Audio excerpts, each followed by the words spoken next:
For weeks now, we have been telling you about the fight to hire more firefighters in Michigan. Well, that push had a major victory this week with a bill passing the state Senate.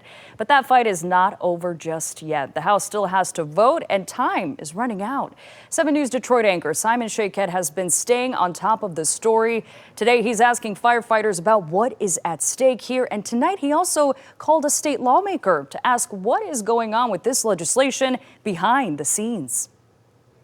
Captain Anthony Galati tells me proposed legislation is not just about speed of response times, but also how many firefighters are showing up in an emergency. It's the difference between responding with 1 guy, 2 guys, 3 guys. I mean, here at Hazel Park, we're short-staffed. Bills that have been stalled until now seem to be making progress, but the Michigan House still has to take action by the end of the year in order for a new law to pass, which opens up talk of staffing levels at the bargaining table. The firefighters union telling me Wednesday or Thursday at latest. That's the deadline the House would have to pass a bill in order to get it to the governor to sign in time. I hope that they understand that their lives are on the line. The people that they serve, their lives are on the line. Our firefighters' lives are on the line.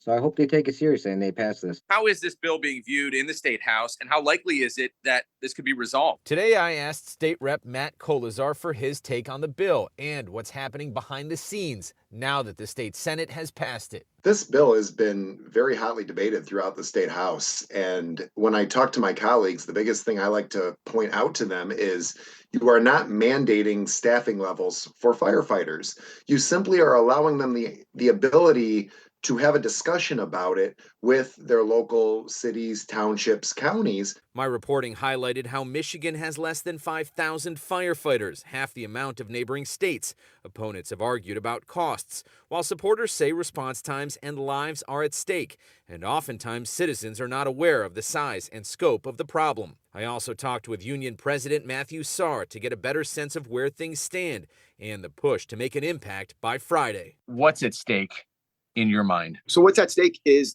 the safety aspect here in Michigan compared to other states is just upside down. Here in Michigan, we have 50 firefighters per 100,000 residents compared to Ohio, Indiana, and Illinois, which are all over 100 firefighters per 100,000.